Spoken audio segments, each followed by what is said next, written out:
Assalamualaikum warahmatullahi wabarakatuh. Salam sejahtera bagi kita semua. Halo teman-teman. Perkenalkan, nama saya Sylvia Emil, biasa dipanggil dengan Sylvie. Saya adalah mahasiswa Institut Agama Islam Negeri Kudus.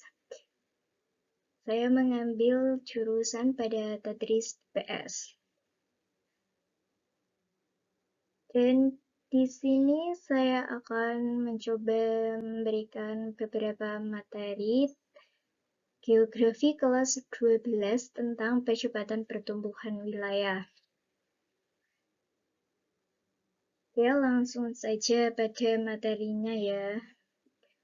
Kita mulai percepatan pertumbuhan wilayah.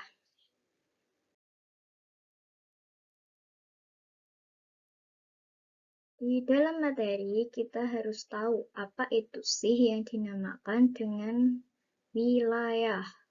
Wilayah secara umum merupakan area di atas permukaan bumi yang sifatnya khas, dapat dibedakan dengan area lain, dan dibatasi oleh kenampakan tertentu.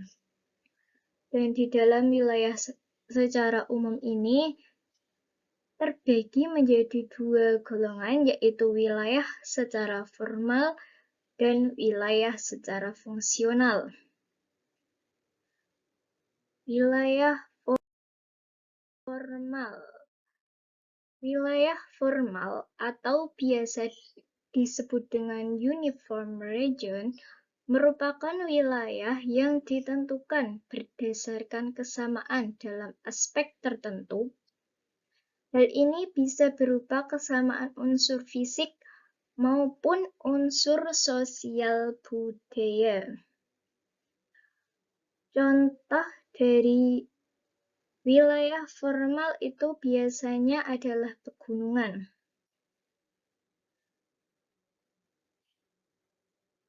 Mengapa pegunungan itu disebut dengan salah satu contoh wilayah formal?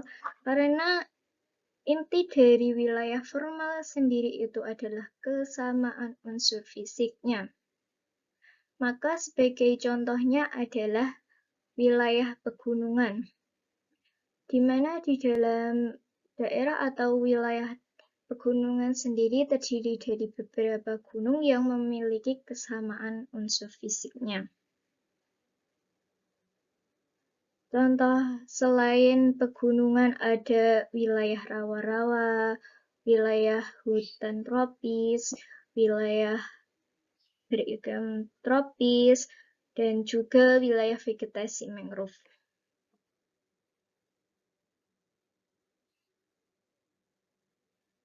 Ya, sementara itu, untuk wilayah formal berdasarkan sosial budayanya, itu bisa diidentifikasikan berdasarkan suku, etnis penduduk yang menghuni wilayah tersebut atau kegiatan dari masyarakatnya.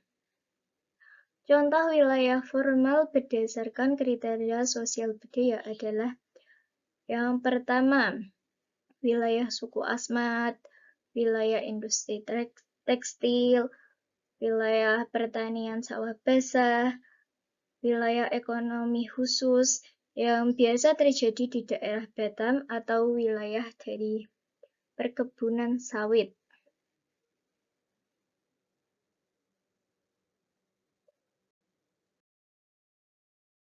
Yang kedua, wilayah fungsional.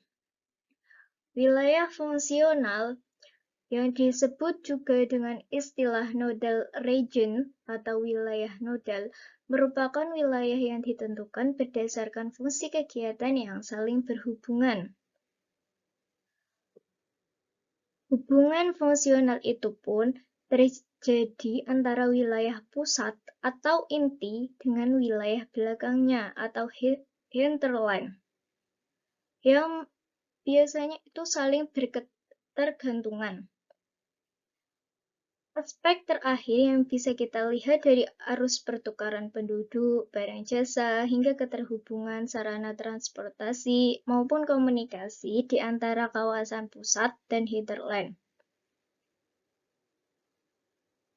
Kawasan kota biasanya itu menjadi contoh dalam hal wilayah fungsional ini.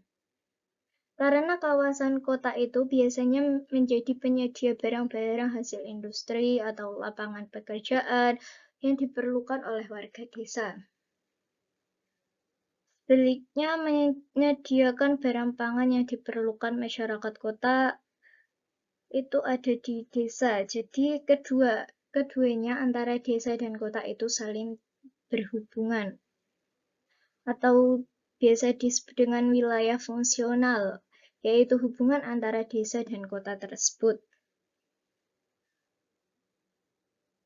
Wilayah fungsional contohnya yang berada di Indonesia yaitu Jabodetabek, yang merupakan sebuah kawasan aglomerasi meliputi DKI Jakarta, Bogor, Depok, Tangerang, dan juga Bekasi.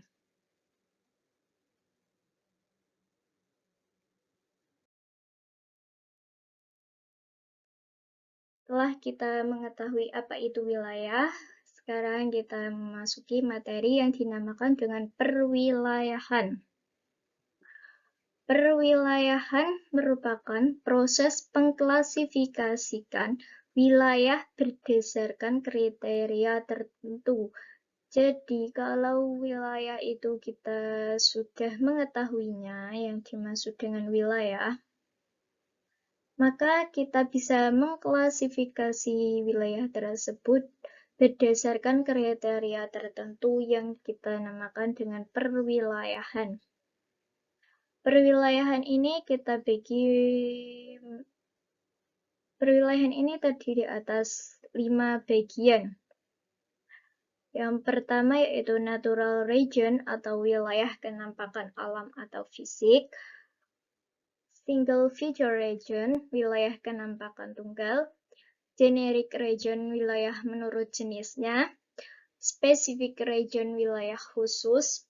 Dan yang terakhir yaitu faktor analis region atau wilayah analisis faktor.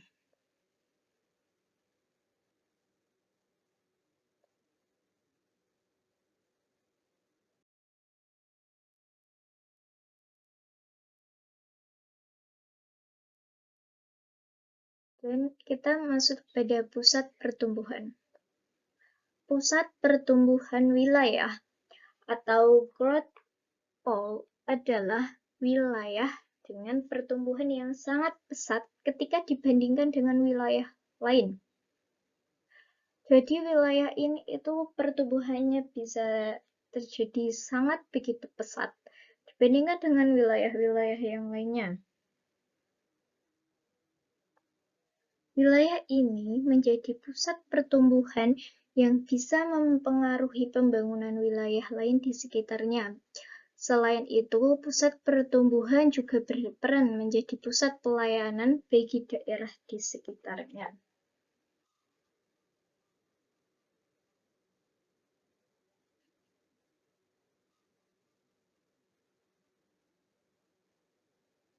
Oke, contoh dari pusat pertumbuhan yang ada di Indonesia itu ada Jakarta, Surabaya, Medan, dan Makassar, serta lain sebagainya.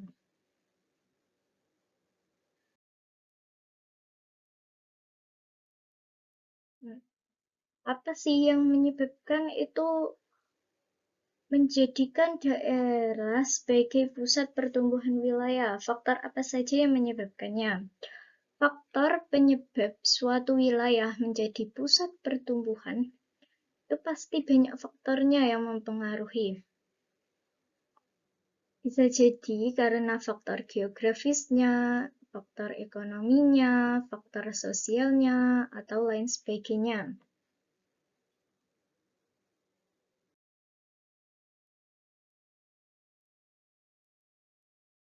Nah, mengapa sih kita perlu mengetahui pusat pertumbuhan wilayah?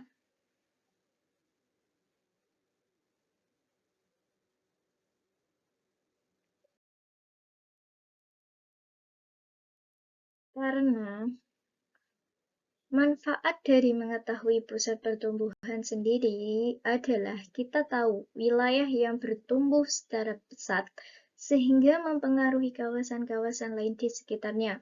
Dengan adanya kawasan-kawasan yang dijadikan pusat pertumbuhan itu, diharapkan kawasan-kawasan sekitarnya turut berpengaruh dan terpicu untuk maju. Itulah alasannya mengapa kita perlu untuk mengetahui atau mempelajari pusat pertumbuhan.